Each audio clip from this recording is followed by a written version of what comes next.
Hello everyone, I hope कि आप lectures को एंजॉय कर रहे होंगे।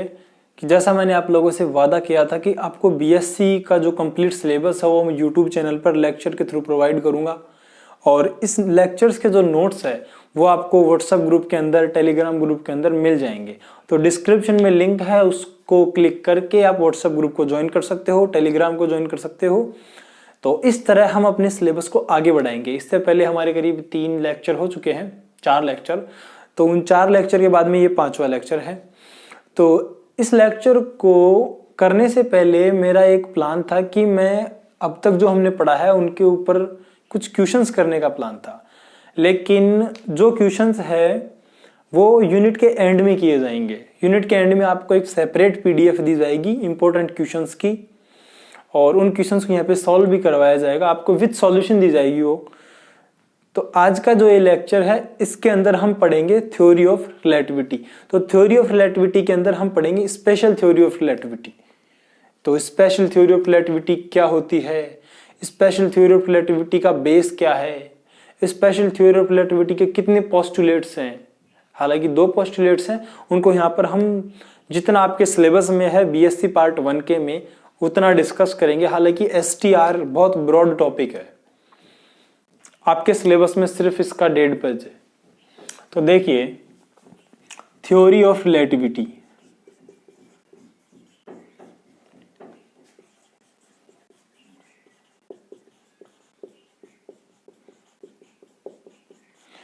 थ्योरी ऑफ रिलेटिविटी, तो थ्योरी ऑफ रिलेटिविटी दी गई थी सर अल्बर्ट आइंस्टीन।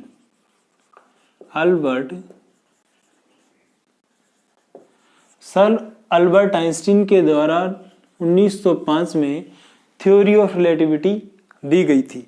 अब देखिए, थ्योरी ऑफ रिलेटिविटी जैसे ही फिजिक्स के वर्ल्ड में आई, तो उससे पहले क्लासिकल थ्योरीज, बहुत सारी थ्योरी चलती थी, गैलीलियोस थ्योरी, न्यूटन्स के लॉ चलते थे।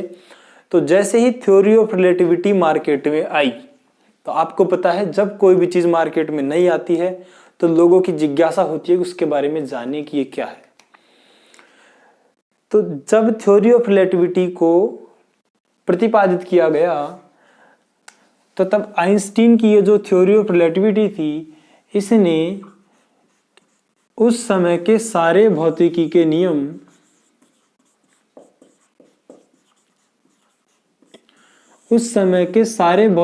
नियम को बदलकर रख दिया।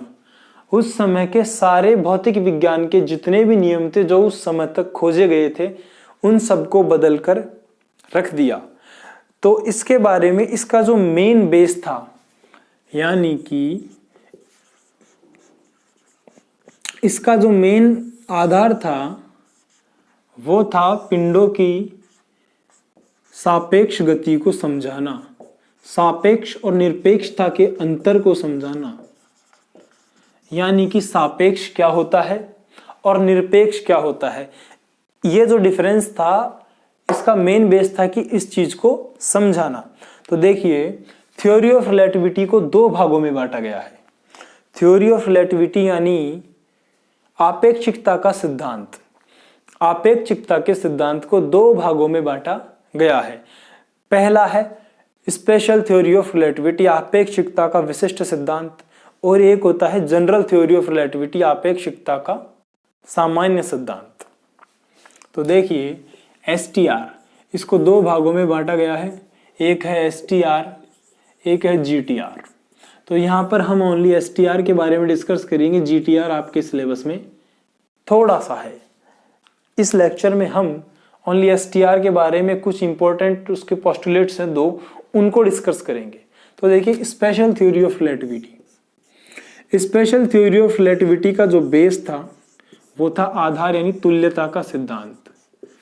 तुल्यता का सिद्धांत यानी तुल्यता के सिद्धांत को ध्यान में रखकर एसटीआर को प्रतिपादित किया गया था। एसटीआर को बताया गया था तुल्यता के सिद्धांत के अनुसार। अब तुल्यता का सिद्धांत क्या होता है, तो तुल्यता के सिद्धांत के अनुसार सभी जड़त्वीय निर्देश तंत्रों में भौतिकी के नियम समान रूप से लागू होते हैं। चाहे वो जड़त्व निर्देश तंत्र यहाँ हो या किसी दूसरे यूनिवर्स में या दूसरी गैलेक्सी में हो, किसी दूसरे स्टार प्लैनेट कहीं भी हो। यानी कि भौतिक विज्ञान के सारे नियम एक जड़त्व निर्देश तंत्र में लागू होते हैं तो वो ही नियम दूसरे जड़त्व निर्देश तंत्र में लागू होंगे। ये था तुल्यता का सिद्धांत। तो देखिए, तो इसको बेस मानकर एसटीआर को समझाया गया। एसटीआर के अंदर बताया गया कि स्पेशल थ्योरी ऑफ रिलेटिविटी यानी आपेक्षिकता का विशिष्ट सिद्धांत, इसके अंदर बताया गया था कि संपूर्ण ब्रह्मांड में, किसमें, संपूर्ण यूनिवर्स में कोई भी पिंड यानी कोई भी पिंड या कोई भी बॉडी निरपेक्ष गति नहीं करती है। निरपेक्ष गति नहीं करती है यानी कि निरपेक्ष गति का एब्सल्यूट मोशन, निरपेक्ष गति का कोई अर्थ, निरपेक्ष गति का कोई अर्थ नहीं है। यानी कि ये जो यूनिवर्स है इसके अंदर निरपेक्ष गति का कोई अर्थ नहीं है, यहां पर केवल सापेक्ष गति ही होती है। तो इसने कहा कि इस यूनिवर्स के अंदर निरपेक्ष गति नहीं होती है, यहां पर केवल सापेक्ष गति होती है। कौन सी गति होती है? सापेक्ष। अब सापेक्ष गति क्या होती है? यानी कि ये जो आपकी बुक है, आपकी ये जो यूनिट है, इसके अंदर दो वर्ड ऐसे हैं, एक सापेक्ष और एक निरपेक्ष। सापेक्ष और निरपेक्ष, अगर आपके ये दोनों वर्ड डीपली बड़ी गहराई से समझ में आ गए ना, तो आपको ये यूनिट बहुत अच्छी तरीके से समझ में आएगी। तो देखिए, सापेक्ष का मतलब क्या होता है, हमने पहले भी डिस्कस किया है। यानी कि किसी एक पिंड के सापेक्ष, यानी एक पिंड को रेफरेंस मानकर दूसरे पिंड की पोजीशन, वेग, वेलोसिटी, एक्सेलरेशन, जो भी अदरवाइज जो भी इंफॉर्मेशन है वो पता करना हो, तो ये जो पहला है इसके सापेक्ष कर रहे हैं हम इस चीज को, तो इसलिए निर्देश तंत्र की आवश्यकता हुई। तो निरपेक्ष में तो हमें निर्देश तंत्र की आवश्यकता ही नहीं होती। अगर हम किसी चीज का मेजरमेंट निरपेक्ष मान के करते, जैसे मान लीजिए कहीं पे सुपरनोवा एक्सप्लोजन हो रहा है और साइंटिस्ट ने उसको मेजर किया, कहां से? अर्थ से। यानी कि हमारी गैलेक्सी में कहीं पे सुपरनोवा एक्सप्लोजन हो रहा है और वैज्ञानिकों ने उसे यहां से मेजर किया, तो उसके लिए रेफरेंस पॉइंट क्या होंगे? खुद जहां से उसको मेजर करेंगे, ओरिजिन बिंदु यहां होगा और उसकी स्थिति पता की जाएगी। यहां से 5 लाइट ईयर्स, 10 लाइट ईयर्स जितनी भी दूर होता है तो उसकी पोजीशन पता की जाती है। तो इसलिए अगर ऐसा बोला जाए कि सुपरनोवा एक्सप्लोजन हुआ है, कहां हुआ है? किसी के सापेक्ष ही तो बताएंगे, इसलिए निरपेक्ष वर्ड का कोई मीनिंग नहीं है। एक सिंपल सा डेली लाइफ का एग्जांपल लेके देखिए आप। डेली लाइफ के एग्जांपल में आप देखोगे कि राम श्याम से 5 मीटर की दूरी पर खड़ा है, श्याम से 5 मीटर की दूरी पर खड़ा है, तो इसका मतलब क्या हुआ? राम श्याम के सापेक्ष ही तो खड़ा है, उसकी पोजीशन राम की श्याम के सापेक्ष ही तो मापी जा रही है। ऐसा थोड़ी बोल सकते हैं राम 5 मीटर की दूरी पर खड़ा है। तो इसलिए सापेक्ष वर्ड का कोई मीनिंग नहीं है। आप बोल सकते हो, फिजिकली तौर पे सोच भी सकते हो कि निरपेक्ष वर्ड का कोई मीनिंग नहीं, सापेक्ष का तो है। निरपेक्ष वर्ड का कोई मीनिंग नहीं है इस यूनिवर्स के अंदर। तो देखिए, तो इस सिद्धांत को आगे बढ़ाते हुए अल्बर्ट आइंस्टीन ने इसके 2 अभिग्रहितों को प्रतिपादित, अल्बर्ट आइंस्टीन ने स्पेशल थ्योरी ऑफ रिलेटिविटी के 2 अभिग्रहितों को प्रतिपादित किया। तो इसके 2 अभिग्रहित कुछ इस प्रकार थे। तो पहले इसको थोड़ा इरेज कर लेते हैं।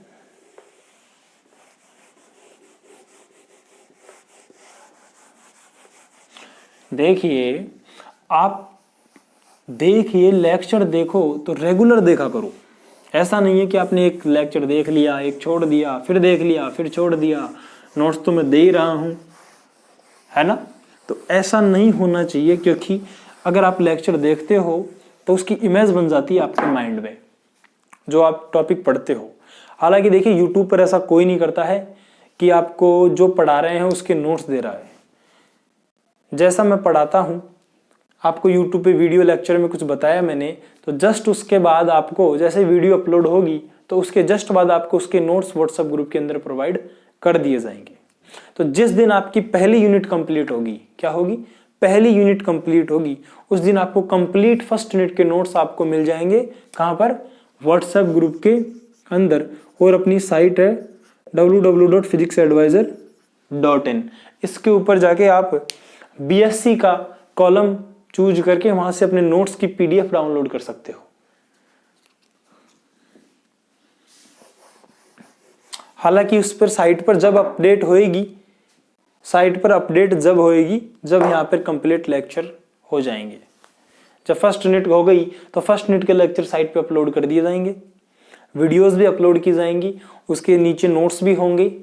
क्या होंगे, नोट्स भी होंगे। तो जिस दिन अपनी पहली यूनिट कंप्लीट होगी तो हम पहली यूनिट के ऊपर क्या रखेंगे, एक सेपरेट लेक्चर रखेंगे जिसके अंदर सारे टॉपिक्स को डिस्कस किया जाएगा और कुछ क्वेश्चंस किए जाएंगे इंपॉर्टेंट, फिर आपको इंपॉर्टेंट क्वेश्चंस की पीडीएफ दी जाएगी।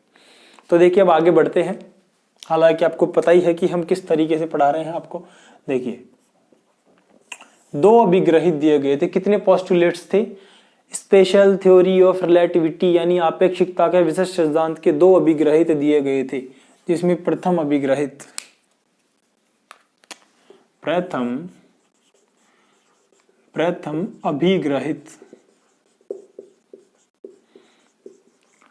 फर्स्ट पोस्टुलेट्स क्या था, यानी कि प्रथम अभिग्रहित के अनुसार स्पेशल थ्योरी ऑफ रिलेटिविटी यानी आपेक्षिकता के विशिष्ट सिद्धांत के पहले अभिग्रहित के अनुसार यदि किसी एक जड़त्वीय निर्देश तंत्र में, यानी कि यदि किसी एक इनरेशियल फ्रेम ऑफ रेफरेंस में भौतिकी के सारे नियम, किसके, भौतिकी के सारे नियम समान रूप से लागू होते हैं, तो दूसरे जड़त्वीय इसके सापेक्ष गति करने वाले जितने भी जड़त्वीय निर्देश तंत्र है, यानी कि यह कोई निर्देश तंत्र है एस, इसके सापेक्ष एक निर्देश तंत्र गति कर रहा है एस प्राइम। कौन सा, एस प्राइम। तो ये जो एस प्राइम निर्देश तंत्र है ये इसके सापेक्ष गति कर रहा है, ये एस डबल प्राइम इसके सापेक्ष, ये भी इसके सापेक्ष गति कर रहा है। तो भौतिकी के जो नियम है जो एस के अंदर अप्लाई होंगे वो ही नियम एस डैश के अंदर और एस डबल डैश यानी एस प्राइम के अंदर और एस डबल प्राइम रेफरेंस के अंदर, फ्रेम ऑफ रेफरेंस के अंदर अप्लाई होंगे। यानी कि भौतिक विज्ञान के सारे नियम एक जड़त्वीय निर्देश तंत्र में अप्लाई होते हैं, तो वे ही नियम दूसरे जड़त्वीय निर्देश तंत्र में किसी कण की स्थिति, वेग, त्वरण, बल और आदि इंफॉर्मेशन को पता करने के लिए अप्लाई किए जाते हैं। मुक्त आकाश में घटित भौतिक घटनाओं के लिए देखिए प्रथम अभिग्रहित क्या कहता है, प्रथम अभिग्रहित कहता है मुक्त आकाश में घटित भौतिक घटनाओं के लिए सभी नियम परस्पर समान रूप से लागू होते हैं। यानी मुक्त आकाश में यानी कि फ्री स्पेस में अगर कोई घटना हो रही है, ये फ्री स्पेस है, यहाँ पर कोई घटना हो रही है, यहाँ पर कोई घटना हो रही है, यानी ये जड़त्वीय निर्देश तंत्र है, इसके सापेक्ष दूसरा जड़त्वीय निर्देश तंत्र है, तो इसके अंदर जो भौतिकी के नियम अप्लाई होंगे, इसके अंदर जो फिजिक्स के नियम अप्लाई होंगे, वही नियम इसके अंदर भी अप्लाई होंगे। तो यह कहता है स्पेशल थ्योरी ऑफ रिलेटिविटी यानी आपेक्षिकता के विशिष्ट सिद्धांत का पहला अभिग्रहित। तो यानी ये सिमिलरिटी है इसके अंदर। और कुछ तुल्यता का सिद्धांत पढ़ा था हमने, तुल्यता का सिद्धांत, तो यही है तुल्यता का सिद्धांत। क्या है, तुल्यता के सिद्धांत के अनुसार अगर भौतिकी के नियम किसी एक जड़त्वीय निर्देश तंत्र में अप्लाई हो रहे हैं तो उसके सापेक्ष गति करने वाले सभी जड़त्वीय निर्देश तंत्र में वो नियम समान रूप से अप्लाई होंगे तुल्यता के सिद्धांत के अनुसार। या STR के फर्स्ट पोस्टुलेट्स के अकॉर्डिंग यदि किसी एक इनरेशियल फ्रेम ऑफ रेफरेंस में फिजिक्स के लॉ अप्लाई हो रहे हैं तो उसके रेस्पेक्ट में जितने भी इनरेशियल फ्रेम ऑफ रेफरेंस हैं, अगर वो मोशन कर रहे हैं किससे, उसके रेस्पेक्ट में जितने भी इनर्शियल फ्रेम ऑफ रेफरेंस है जो उसके सापेक्ष एक कांस्टेंट वेलोसिटी से मूव कर रहे हैं, तो उसमें वो फिजिक्स के नियम सेम अप्लाई होंगे। यही है तुल्यता का नियम और यही है फर्स्ट पोस्टुलेट्स। ठीक है, अब हम चर्चा करते हैं किसकी, सेकंड अभिग्रहित। किसकी, दूसरा अभिग्रहित।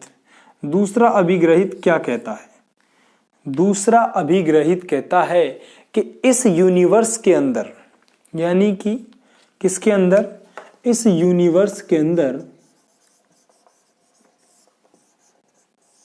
प्रकाश का वेग, किसका वेग, प्रकाश का वेग, प्रकाश का वेग एक कांस्टेंट वैल्यू, यानी कि इस यूनिवर्स के अंदर प्रकाश का वेग यानी स्पीड ऑफ लाइट एक कांस्टेंट वैल्यू है। अगर प्रकाश का वेग यहां पर यही है तो ये दूसरी जगह भी यही होगा, यानी कि संपूर्ण यूनिवर्स में आप कहीं भी चल जाओ आपको प्रकाश के वेग में कोई अंतर दिखाई नहीं देगा। प्रकाश का वेग यही होगा, यानी कि 3 × 10⁸ मीटर पर सेकंड। ये कांस्टेंट वैल्यू है, संपूर्ण यूनिवर्स में प्रकाश का वेग सेम होता है। ये सेकंड पोस्टुलेट्स में बताया गया था। हालांकि आइंस्टीन ने ही बताया था कि इस यूनिवर्स में प्रकाश के वेग से तेज कोई भी चीज गति यानी कोई भी पिंड गति नहीं कर सकता, कोई भी कण प्रकाश के तेज से गति नहीं कर सकता। जिस दिन अगर किसी कण ने प्रकाश के वेग से अधिक वेलोसिटी से गति कर ली तो आइंस्टीन के सारे नियम धराशायी हो जाएंगे, भौतिकी के सारे नियम फेल हो जाएंगे और एक नई फिजिक्स का जनरेशन होगा, फिजिक्स के नए लॉ बनेंगे, तब जाके फिर कुछ नई खोजें होंगी, फिजिक्स की एक नई तरीके से कुछ एडवांस लेवल पे शुरुआत होगी। हालांकि ऐसा पॉसिबल नहीं हुआ है कि कोई वस्तु, कोई पिंड, कोई कण प्रकाश के वेग से मूव यानी प्रकाश के वेग से या प्रकाश के वेग से अधिक वेलोसिटी से मूव कर सके। उसके लिए कुछ कंडीशंस होती है, उन कंडीशंस को फॉलो करना जरूरी है। पहली कंडीशन यह होती है कि उसका मासलेस यानी द्रव्यमान रहित होना चाहिए। यदि कोई कण प्रकाश के वेग से ज्यादा तेज वेलोसिटी से गति करना चाहता है, अर्थात हम किसी कण को प्रकाश के वेग से ज्यादा वेग से गति करवाना चाहते हैं, तो सबसे पहले उसके अंदर मास होना ही नहीं चाहिए, मास लेस होना चाहिए। इन सब के बारे में हम पढ़ेंगे एक सेपरेट टॉपिक यानी सेपरेट चैप्टर में। तो देखिए, इस अभिग्रहित से पूर्व क्या हुआ था, सेकंड अभिग्रहित में हमने पढ़ा कि प्रकाश का वेग एक अचर राशि है। तो इससे पहले क्या हुआ था कि समय, देखिए गति को तो हमने पढ़ लिया कि गति एक सापेक्ष होती है।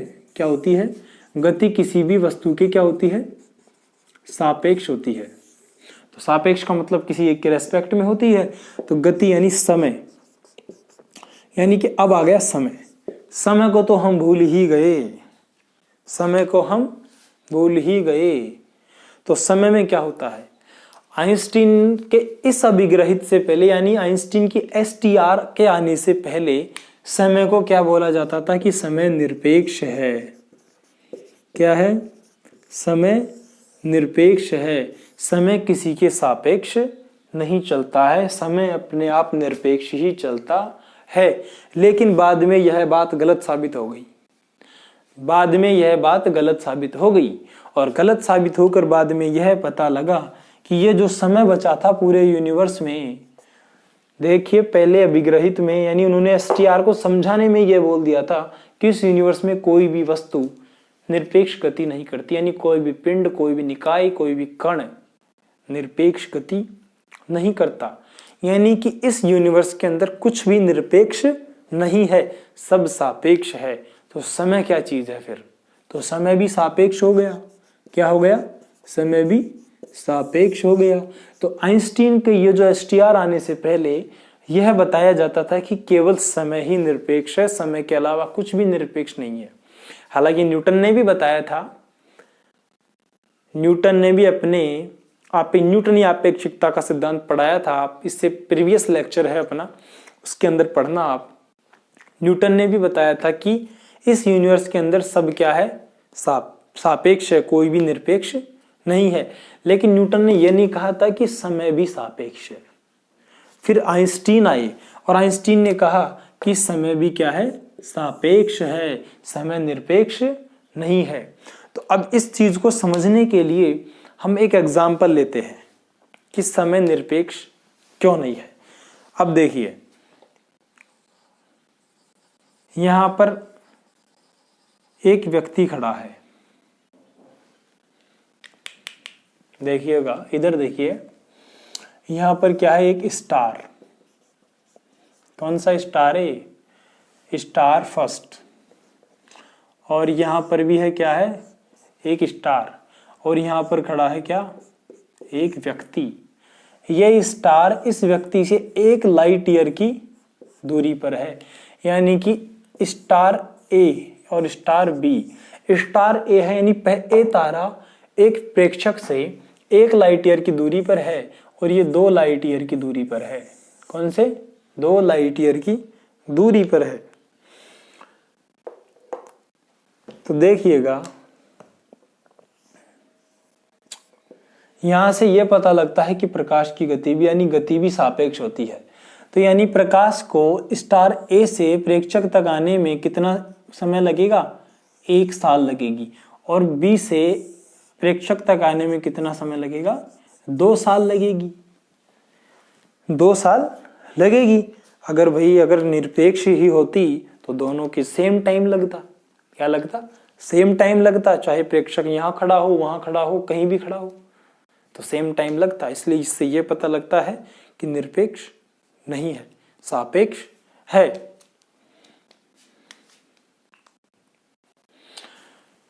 तो यहां से एक चीज और का कंसेप्ट निकला है कि समय भी क्या है, सापेक्ष है। क्योंकि 1 साल के टाइम में एक स्टार से प्रेक्षक के पास पहुंच रही है और 2 साल के समय में 20 स्टार से प्रेक्षक के पास पहुंच रही है। तो समय भी क्या हो गया, सापेक्ष हो गया। सापेक्ष किसके, प्रेक्षक की स्थिति के सापेक्ष हो गया। यानी अगर प्रेक्षक दूर खड़ा है तो ज्यादा समय लगेगा, पास खड़ा है तो कम समय लगेगा। तो समय सापेक्ष हो गया, समय निरपेक्ष कहां हुआ। तो इसलिए STR एक बहुत ही बढ़िया टॉपिक है फिजिक्स के अंदर। तो अब एक एग्जांपल और समझते हैं समय का। देखिए कैसे इफेक्ट होता है। ग्रेविटी यानी कि समय, स्पेस और टाइम, यानी कि स्पेस और टाइम दोनों एक दूसरे से इंटरलेट करते हैं। यानी कि स्पेस के अंदर कोऑर्डिनेट क्या होते हैं, x, y और z। और एक चौथा कोऑर्डिनेट माना जाता है, चौथा आयाम समय, चौथा आयाम माना जाता है समय। तो इसलिए हम लॉरेंज ट्रांसफॉर्मेशन, देखिए गैलीलियो ट्रांसफॉर्मेशन में तो हमने पढ़ा था x, y, z कोऑर्डिनेट होते हैं। और लॉरेंज ट्रांसफॉर्मेशन में हम पढ़ेंगे x, y और z तो होते ही हैं, इसके अलावा समय भी एक कोऑर्डिनेट, समय भी एक निर्देशांक होता है। तो इसको हम पढ़ेंगे अगले चैप्टर में, लॉरेंज ट्रांसफॉर्मेशन को। तो अब देखिए एक अच्छा सा एग्जांपल देता हूं। स्पेस और टाइम, स्पेस और टाइम एक दूसरे से इंटररिलेट होते हैं, मतलब एक दूसरे के सापेक्ष होते हैं। स्पेस, ये ब्लैंक स्पेस, और टाइम। देखिए ग्रेविटी गुरुत्वाकर्षण, जितना गुरुत्वाकर्षण का प्रभाव बढ़ता है, जितना किसी भी पिंड पर यानी किसी भी बॉडी पर गुरुत्वाकर्षण का प्रभाव बढ़ता है, उसके ऊपर समय का प्रभाव उतना ही कम होता जाता है। उसके ऊपर समय का प्रभाव उतना ही कम होता जाता है। अब इसको एक बेहतरीन एग्जांपल से समझते हैं। देखिएगा, ये क्या है, एक ब्लैक होल। ये ब्लैक होल है, ये ब्लैक होल का इवेंट होराइजन है। इवेंट होराइजन जहां से ब्लैक होल की अक्रेशन डिस्क बनती है। तो ब्लैक होल के बारे में एक सेपरेट टॉपिक भी रखेंगे हम। तो ये ब्लैक होल है, यहां पर एक प्रेक्षक खड़ा है ब्लैक होल से नजदीक, ब्लैक होल के नजदीक, ब्लैक होल के नजदीक खड़ा हुआ। और ये क्या है, अपनी अर्थ के ऊपर एक आदमी है और एक ब्लैक होल के नजदीक है। ब्लैक होल के नजदीक ग्रेविटी यानी गुरुत्वाकर्षण बल क्या होता है, बहुत ज्यादा मतलब इतना ज्यादा होता है कि खुद लाइट भी उसके गुरुत्वाकर्षण बल को भेद नहीं पाती, यानी कि प्रकाश भी उसके गुरुत्वाकर्षण बल से वापस नहीं पाता, प्रकाश को भी वह अपने अंदर खींच लेता है। तो देखिए ग्रेविटी कितनी डेंजरस होती है। तो जितना ग्रेविटी का इफेक्ट बढ़ेगा तो उतना ही स्पेक्ट्रो के ऊपर टाइम का इफेक्ट कम होगा, टाइम का प्रभाव कम पड़ेगा। तो यहां पर ग्रेविटी कम है 9.8 मीटर पर सेकंड, ये इसका ग्रेविटी एक्सेलरेशन है। तो देखिए ये अर्थ है, तो अर्थ के ऊपर ग्रेविटी कम है, तो जितना अर्थ के ऊपर ग्रेविटी कम है तो यहाँ पर इसका टाइम का इफेक्ट ज्यादा होगा, टाइम का इफेक्ट ज्यादा होगा। तो टाइम का इफेक्ट का मतलब क्या है, जहां पर ग्रेविटी ज्यादा है वहां पर टाइम का प्रभाव प्रेक्षक के ऊपर कम पड़ेगा। मतलब यानी कि ब्लैक होल के ऊपर, यानी ब्लैक होल के पास में अगर आप 1 मिनट गुजारते हो, एग्जाम्पल के तौर पर समझिएगा, बहुत डीप कॉन्सेप्ट है ये। ब्लैक होल के नजदीक अगर आप एक हाई ग्रेविटी फील्ड के अंदर, यूं समझिए ब्लैक होल एक हाई ग्रेविटी जनरेट करता है, अगर एक हाई ग्रेविटी फील्ड के अंदर आप 1 मिनट गुजारते हो तो पृथ्वी के ऊपर वह 1 मिनट आपकी हजारों सालों के बराबर होगी। यानी कि उस 1 मिनट के अंदर आपकी यहां पे 10-15 पीढ़ियां तो निकल जाएंगी। यह होता है ग्रेविटी का इफेक्ट। इसलिए बोलता हूं फिजिक्स बहुत ही बेहतरीन सब्जेक्ट है, फिजिक्स को बड़े इंटरेस्ट के साथ पढ़ना चाहिए। हालांकि मेरा YouTube पर आने का कोई खास प्लान नहीं था, मेरी वेबसाइट पे मैं लिखता हूं, ब्लॉग वगैरह है मेरा www.physicsadvisor.in। तो मैंने सोचा कि क्यों ना इस लॉकडाउन के अंदर, ये जो पेंडेमिक चल रही है, इसके अंदर स्टूडेंट्स की हेल्प की जाए। स्टूडेंट्स को कॉलेज के जाना नसीब नहीं हो रहा है, और बहुत से स्टूडेंट तो ऐसे हैं जिनको कोचिंग भी नहीं हो रही है, ऑनलाइन कोचिंग नहीं कर पा रहे हो। हालांकि बीएससी के लिए ऑनलाइन कोचिंग का अरेंजमेंट कोई नहीं करता है, हालांकि बहुत स्मॉल लेवल पे है, एमएससी, सीएसआईआर, नेट, गेट, ये सब तो ऑनलाइन चलती है, बीएससी की कोई अरेंजमेंट नहीं करता है। तो मैंने सोचा कि क्यों ना बीएससी के लिए हम यूट्यूब पर मैं रोज आपको एक लेक्चर प्रोवाइड करूं और उस लेक्चर के आपको नोट्स दूं। क्या दूं? नोट्स। तो इसलिए मैं ये चाहता हूं कि ये आपकी रेस्पॉन्सिबिलिटी है, अगर आपको कोई चीज बढ़िया मिल रही है, अगर आपको किसी चीज को देखने से आपका फायदा हो रहा है, तो उसको जरूरतमंद स्टूडेंट्स तक शेयर करो, जिससे औरों को भी फायदा मिल सके। औरों को फायदा मिलेगा तो उनको बोलिए कि वो भी उस चीज को शेयर करे। इसलिए इस पेंडेमिक के दौर में नीडी स्टूडेंट्स को उसकी जरूरत है, यानी उनको लगता है कि हमें कोचिंग करनी चाहिए, पढ़ना चाहिए, तो देखिए आपको फ्री में मिल रहा है, यहाँ पे कोई आपका चार्जेस नहीं है। तो ये एक हेल्प के तौर पर मैं आपके लिए वीडियोस बनाता हूँ। तो आप इन वीडियोस लेक्चर को देखिए और अपने व्हाट्सएप ग्रुप में ज्वाइन कीजिए। व्हाट्सएप ग्रुप में ज्वाइन करने के बाद आपको पीडीएफ और रोज के लेक्चर के लिंक मिल जाएगा। बस आपसे गुजारिश है, शेयर कीजिए और कमेंट कीजिए। सब्सक्राइब तो आप ऑटोमेटिक कर लोगे अगर आपको अच्छी लगेगी तो। Thank you very much.